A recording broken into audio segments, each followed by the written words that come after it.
Hello everybody and welcome.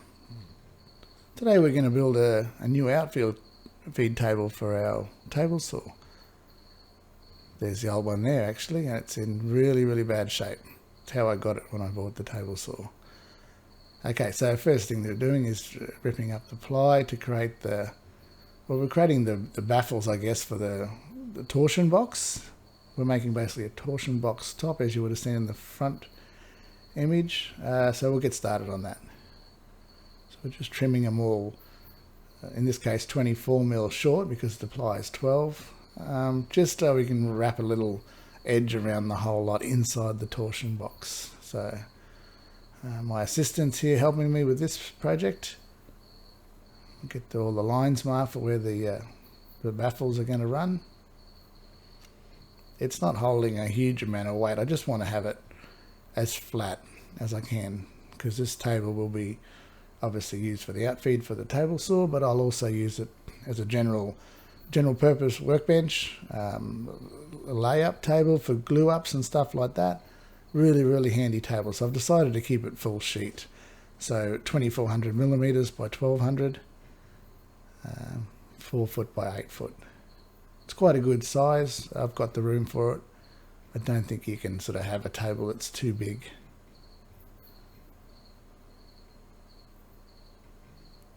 So we've just set it on the sawhorses there for now. I know we have to level it up properly soon, but we're just getting all these ribs in and basically using the ribs to pull the sheet fairly straight for now. So we pre-drill with a smaller drill bit than the size of the screw, and we're just using timber screws to screw it all together. Over we go.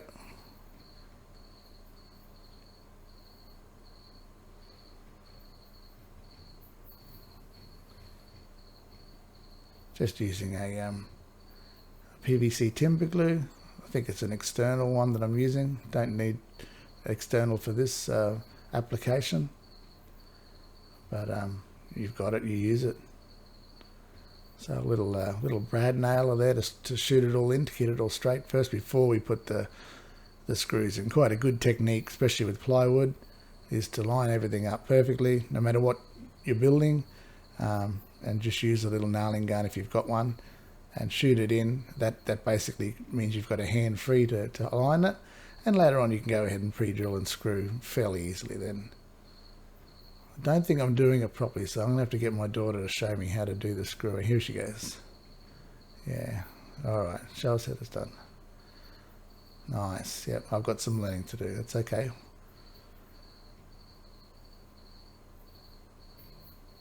So you just, quite a few timber screws. I'm putting a lot in there. These sort of things, again, do it once, do it right.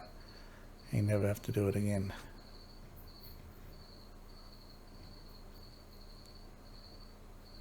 So my assistant's just teaching me the technique for rolling a heavy board over. Yeah, the one-handed technique works well. Yeah. Okay, so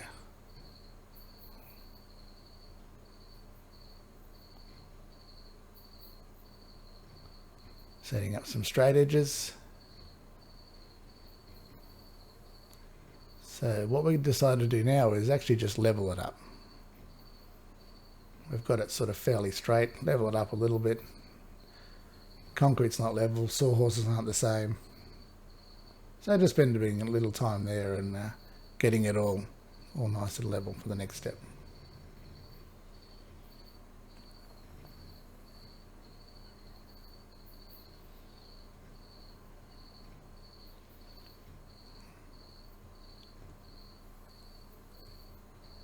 Alright, so we're happy with the level now. We're just going to set a little bit of tape on this one of the straight edges, and I think it's a technique called winding sticks, they call it, and we're just going to do a final eyeball test. So we sort of position ourselves at the other end and we eyeball through the top of the straight edges, and the colour of the tape, the blue, lets me see if there's a high spot or a low spot. We do a little check in the middle too, doesn't hurt. Measure twice, cut once, that's the way we do it. So I'm happy with that, so we're moving on to the next step.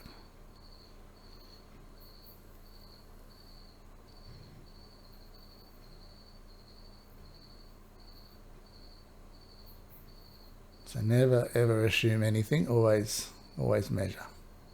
You might think both sides are the same, but they might not be.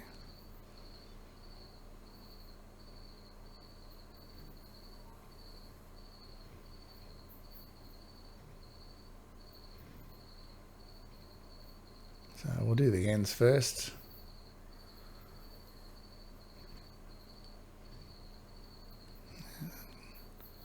And we're just checking it with a square as we go.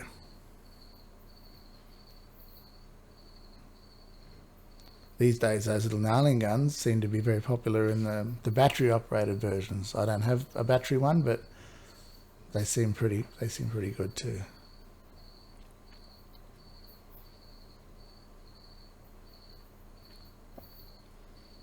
So we just we do a set out. So we've marked out where we decided we want these baffles, and then we just go through and install them all. So that's mostly done. We're just doing the last few here. I've just staggered them a bit. You don't need to stagger them. That's just the way I did it.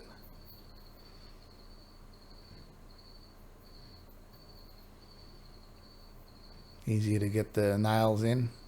So now we're actually ready to put the top on. It's getting a bit late here, but I wanted to get the top on so it's got all night to, you know, to glue up and everything, so we can work on the next stage in the morning.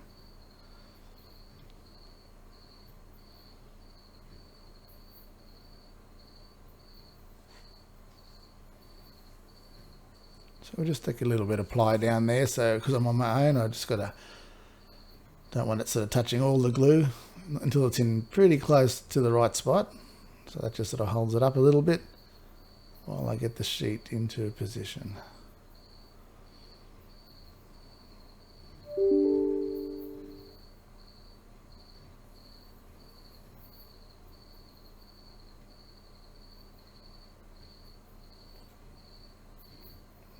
Because we're using pretty square sheets that we just go around and position. That's pretty straightforward.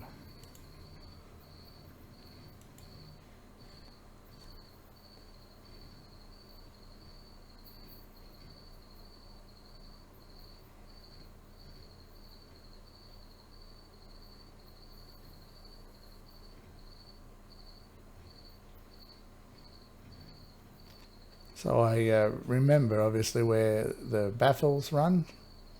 I'm only going to put nails in the long ones. So I just do a set out of that again and pre-drill it first. I'm not even really measuring the spacing and the intervals between these, just getting them pretty close. You don't have to measure. And you can see there I need to buy myself a new Phillips bit from my impact driver. It keeps getting stuck in the screws. So next morning we're on to the legs, so I won't bore you with too much footage of the machine room here, but we've basically got to get our timber that we've had in our storage, mill it all down with the planer first, the jointer, get two sides good, and then flick it over and run it through the thicknesser to get it perfectly square. And we're about 125 mil by 125 mil, which is 5 inches by 5 inches. So pretty solid timbers, but I'm using what I had. If you're going out to buy it specifically for maybe a table of this purpose, 4 inch by 4 inch would be heaps. So just using the drop saw there, and you can see I've set a little stop up there so that when I cut the first one I can check what I need and I can repeat the rest of them. So what I plan on doing here is cutting out some square holes at each corner, the size of the posts that I prepared, and drop them through the hole, and that gives me a good surface area to side screw these posts in. So starting with a spade bit, we're going to use a jigsaw, so we start with a spade bit to get us a decent hole, a starting point so the blade can drop into this hole to do our jigsaw work.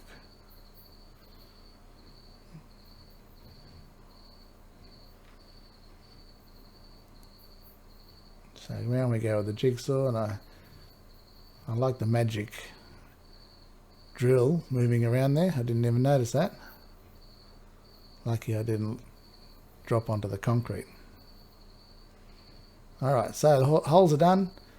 We get our posts and nice sort of snug fit. Down we go. Boom. That's good. Alright, so we stick all the posts in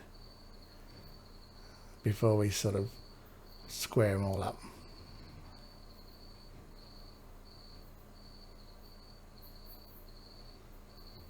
This method actually gives us a pretty unique ability that when it's finished, I'm going to screw these posts into the side of this torsion box, but when it's finished and I put it into position, I can actually fine tune the height without mucking around with threads underneath the casters or anything like that. I can actually loosen the screws off and jack it up or down, a little bit down or up, to get the final height set of the torsion box top relative to the table saw.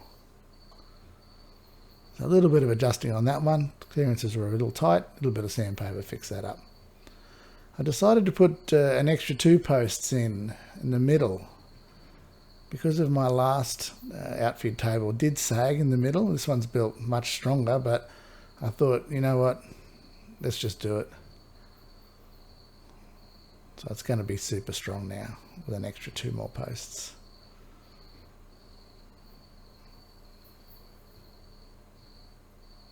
If you look closer, you will notice the posts I used in the middle are actually a different timber. As I said, I just used what I had. And that's sometimes the best way to go. So same technique, put a couple of pilot holes in, get the jigsaw in there, follow your line, and because I'm just going to the flush of the inside of the outside of the torsion box, that's 12 mil, so I use a piece of scrap to draw a line there. And there we go, ready to go. Yeah, you might want to clean out some of that debris first, good idea.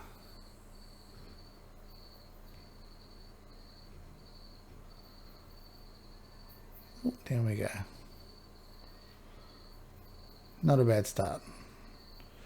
Alright, so before we start any of the leveling and squaring process, we're just going to get this, it's actually going to be the base of the floor of it.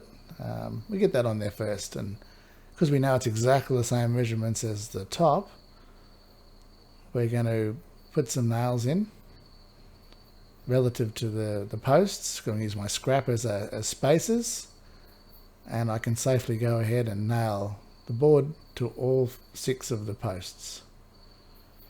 Then my next task is to just square them all up in sort of one go, really, just 2 directions.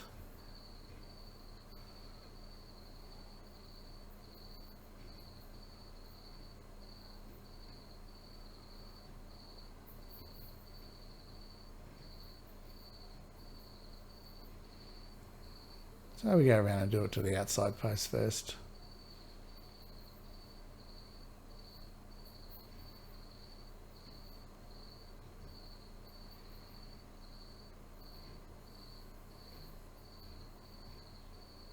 Do a bit of a set out for the center posts. Make sure they're nice and parallel. Now basically we've got some sort of a parallelogram, I guess, in 2 directions. Very, very minute. It's probably only 5 mil or 10 mil maybe at the worst point, probably closer to 5. We don't know yet, we haven't put the square on it. Probably 5 mil, and yeah, we're going to get that out. That one's pretty good. Yeah, so as I said, it's probably closer to, maybe the worst one might be 5 mil.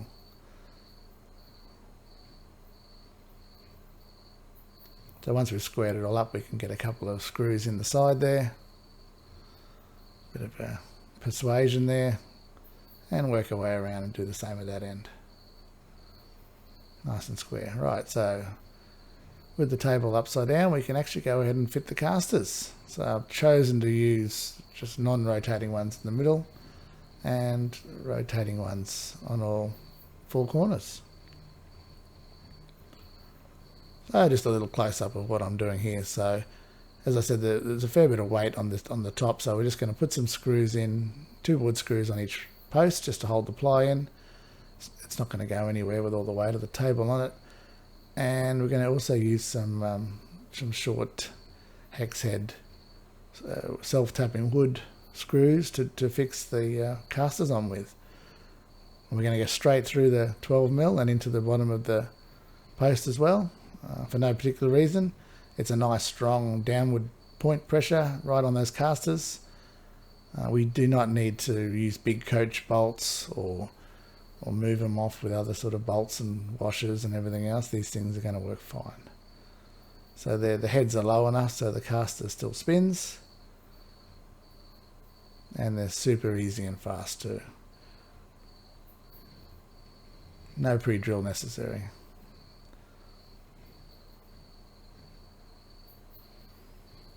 Done. Now we just work our way around the rest of the table and put the rest of the casters in.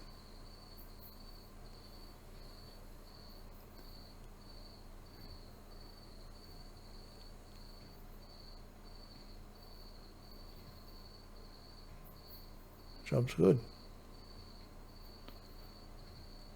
So as it was only 12mm base, I thought if I start loading the bottom up, with scrap material and other, maybe shelves, I haven't decided what I'm going to put inside there yet.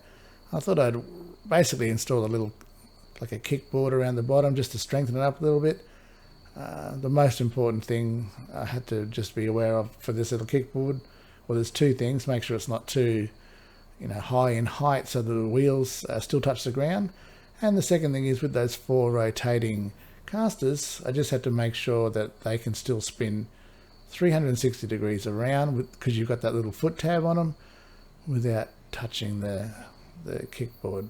So it's they're set in a little bit further than I probably would have liked for the strength on the edge. Still pretty strong, but at least now the casters are going to be 100%. So here we are, bringing it into the shop, putting it with the table saw. Yeah, not too bad.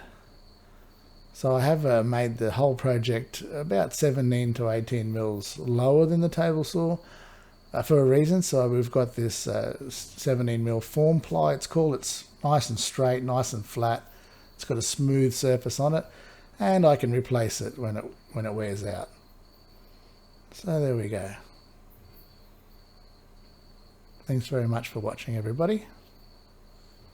Until we get on to the next project.